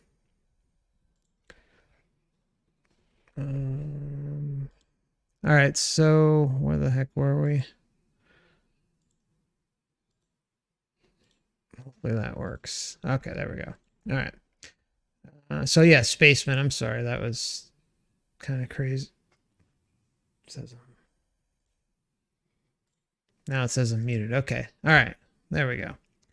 All right. Spaceman says, what if we are all arrogant souls that used to cause much problems, so they create mind wipe device and trap us in the prison? All right. So I kind of went through that for a period of time too. You think about fallen angels and stuff like that. It really kind of goes to the whole fear, guilt, shame matrix. And you know what?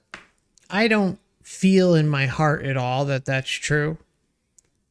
And even if it is, I think the whole point is to come to self-realization, find yourself, realize your true power. You know, I think most, if not all, who kind of get to this point in their life, they have compassion, they have empathy, they have love for others, and they're not like this horrible being. All right, I think it just kind of naturally comes that way. Now, could there be some exceptions? I'm sure there are, but because I do think that pretty much anyone who figures out the way this whole system works can easily liberate themselves. But yeah, I don't necessarily sign on to that at all. It just doesn't feel right. It doesn't fit. It seems to just kind of go in line again with like everything is about the fear, guilt, shame, and the shame is a big one. It's like, oh, okay, but you know, what if? I mean, we don't know. We have no clue. I mean, I think it is what it is. We kind of just came here to experience and we got lost. That's really what I feel. Oh, Boopster says, thank you, Mark. Yes, got my boy stable. Oh, hell yeah. That's great. I'm so happy to hear that. That is awesome news. That's all great.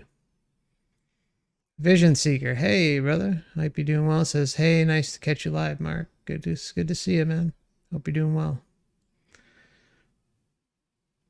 What is going on now? Okay.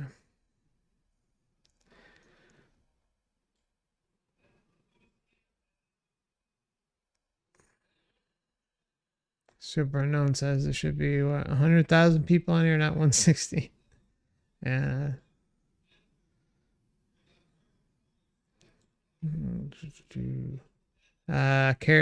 Cam says a true creator God would recommend us for being cautious. I'm sorry, a true creator God would commend us for being cautious, in my opinion. Yeah, I totally agree.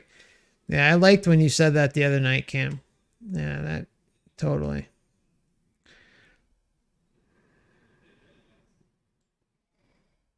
Yeah, I'm happy. Happy the pooch is good, Boopster. I'm really happy to hear that. Super Unknown says I'm in Chicago. It's pure hell. Conscious soul. This reality is insane. Yeah.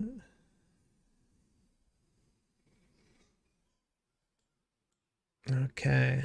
All right. Just take a couple more and then I got to run, guys.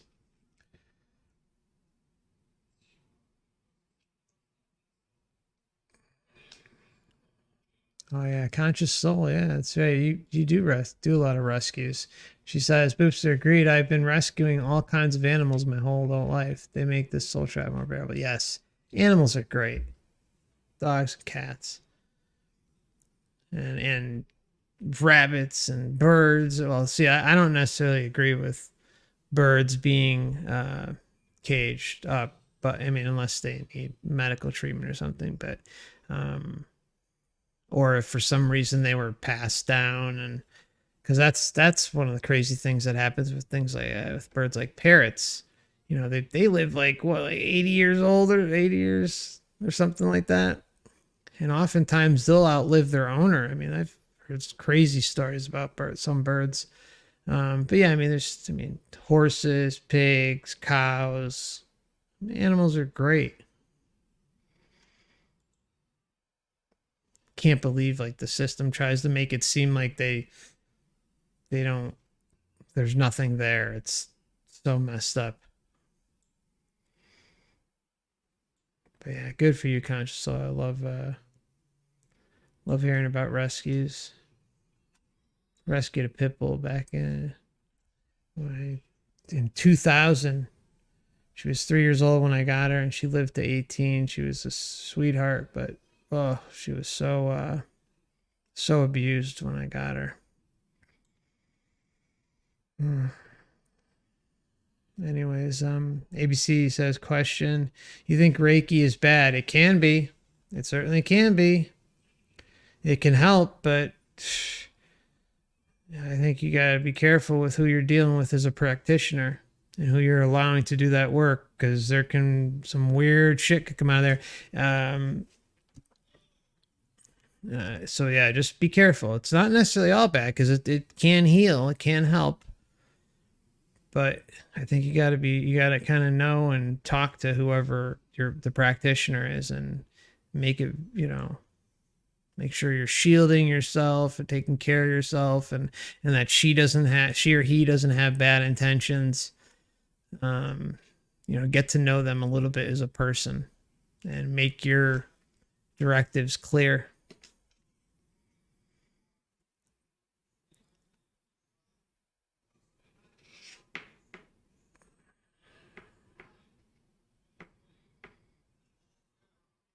Okay, Infinite Corridor says, without memory of doing, yeah, this is a good point.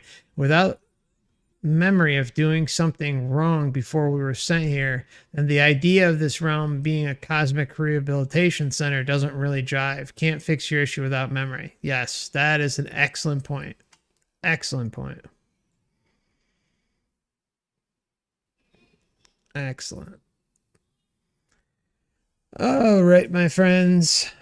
Oh, I'm sorry to hear that. Interdimensional Cat says, I fell yesterday and broke my rib, so please forgive my lack of participation. Don't you worry. You take care of yourself, my friend. Jeez. I'm sorry. I hope you heal soon. All right. It's been great. Been fun. I appreciate each and every one of you. We may have a stream tomorrow, just so you know. Sunday, September 11th. Also wanted to let you guys know that for those in the Last Timers Club YouTube memberships, levels 2 and higher, we will be having our monthly members live stream Sunday, September 25th at 5 p.m. Eastern Standard Time. So that's Sunday, September 25th at 5 p.m. Eastern Time. And also wanted to let you guys know I do have an email list. It'd be great if you could sign up. It's a good way for us to stay in touch should anything happen here. And also will include website updates about the future website. And to date, I've had the mailing list for a couple months, and I haven't sent one email out. So don't worry, I'm not going to bombard you with emails. It'll be every once in a while, and maybe a little more frequent, kind of leading up to the release of the website. But I mean, as of now, I haven't sent one. But maybe, a couple a month, if that. I also have a Rumble account now. Any help reaching the goal of 100 subscribers on Rumble would be really appreciated, because the threshold that they have for someone to live stream is 100 subscribers. So once I reach 100 or more, that option becomes available and I'm able to live stream there. So, and I appreciate anyone who's already subscribed over there. I know a bunch of you have, so thank you so much. We're getting close. I think we were at like 80 something, so we're only about 20 away.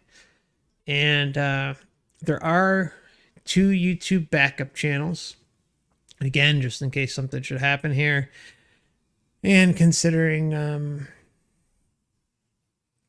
leave that alone. But I have a Twitch and Odyssey where we're streaming on today as well. We're streaming. So hello out there to Twitch and Odyssey. I hope you're doing well and appreciate you tuning in today.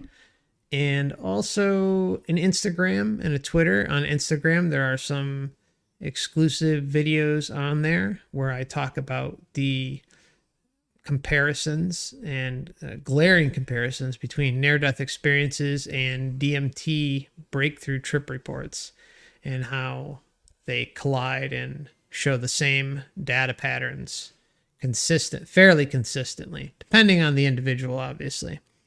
And and a D Live and a Facebook. Forgot I opened up Facebook. So yeah, I've opened up a bunch of different accounts just to kind of spread the channel out a little bit, because I'm trying to spread awareness a little bit more. And I did recently sign up for a multi-streaming account, and any help towards that, if you can afford to do so. Of course, there's never any expectation, but it cost me, I think it was two something, and any help towards that would be most appreciated. I know a few of you sent something last time, but help to defray the costs would be most appreciative. And of course, there's YouTube memberships if you want a little extra content each month, and there's a backlog of videos, actually almost a year's worth. We started the YouTube membership thing on October, I think, of last year was the first stream, or maybe the month before, and they've been going ever since. So there's a member stream for each month since then, and then once in a while I do some surprise streams, or just last minute random streams for the members. And then also there is early access for some clips as well, so, and that's for the level 2 and higher. And so yes, I appreciate each and every one of you. Again, I do not expect anything, only if you can. So always want to make that known. Almost like 98% of the content on this channel is free. And so yeah, thank you so much for tuning in today. Please, also you can check, I meant to say this, I'm sorry, I meant to say this on the stream before Kathy left, but there are links to Kathy's webpage inside of the description tab, as well as her Instagram. And also, if you're interested in her book, you can find a link to Amazon there as well. So Kathy's website is misfitinhelltoheavenexpat.com. All right. And if you're looking for more information on how to find her, feel free to check that out in the description tab. Okay. You all take care of yourselves. I appreciate you. And we will see each other again probably tomorrow. Thank you again so much.